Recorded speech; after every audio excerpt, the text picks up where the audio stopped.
Hi, I'm Arden. This is my kitchen, and this is the food I eat. Today we're going to make peanut butter brownies, which is something I eat every day. First thing I'm going to do is preheat the oven to 350 degrees.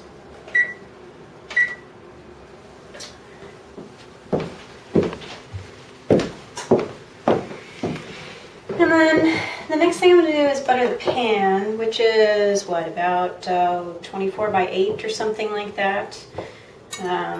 And I'm using organic salted butter with no flow agents. All right, so there's the pan. We'll set that aside. And then the next thing, while my hands are still a little gnarly, that I like to do is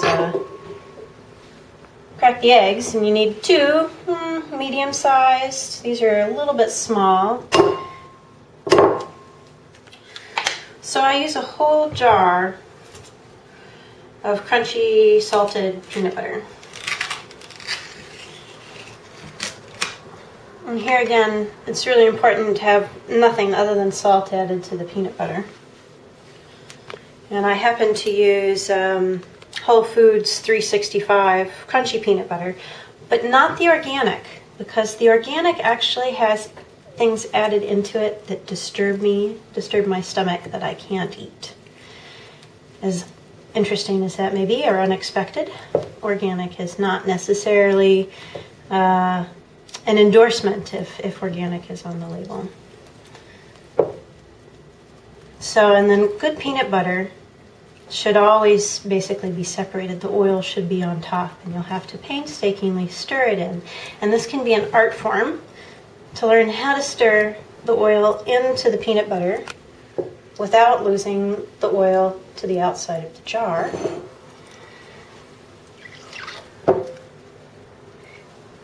And if you're not doing pre-made, if you're actually, roasting and grinding your own peanut butter, which, if you are, I bet it's delicious. I envy you. I'm not quite that far along in my cooking skills. But this is 2 cups worth of peanut butter.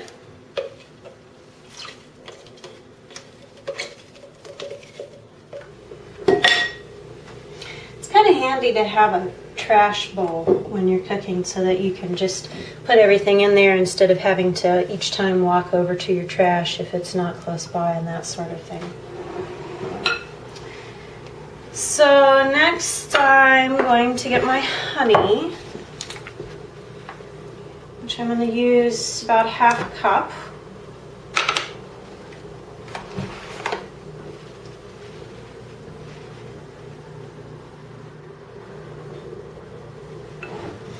Now I'm going to mix in the honey with the peanut butter.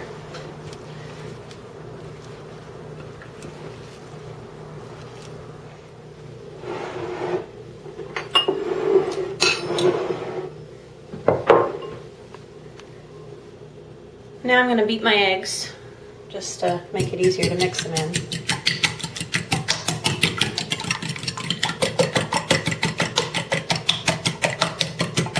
Or am I whisking, or am I whipping, or am I folding, or...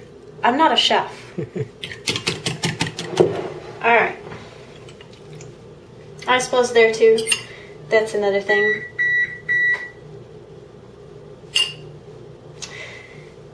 The eggs are another thing where you could actually just mix them in the bowl. Just dump them in here without beating them, mixing them first. You want to save yourself a little time, energy, and effort.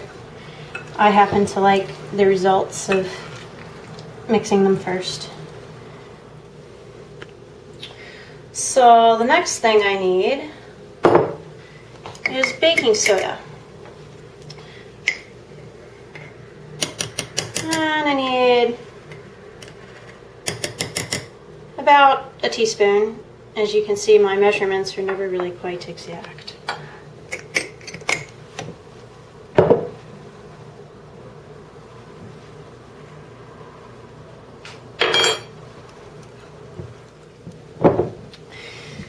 And then next,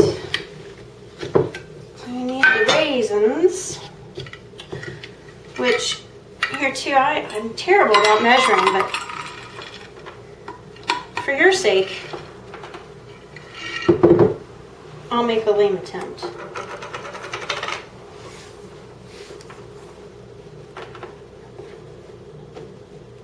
About a cup of raisins. Could probably also just do with half a cup if you're watching sugars. The spatula is getting clean because the batter is starting to stick to itself, which is a good sign. It's also starting to look a little glossy, which is about where you want it to be.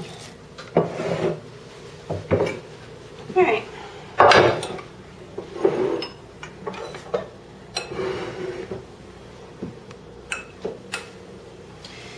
Now we are ready to put our batter into the pan. And you don't want to put this in and then slide it around and disturb your butter. So you kind of want to be able to mush and pat it out. So I find that it's very helpful. She didn't do good with the baking soda. I keep finding clumps. I find that it's very helpful to dish it out in little clumps along the pan so that I don't have as far to spread it.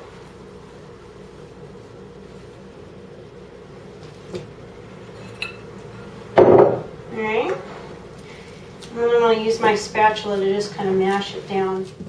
And I'm particular and a little meticulous and slow, putsy and playful with my food making since I'm not a chef.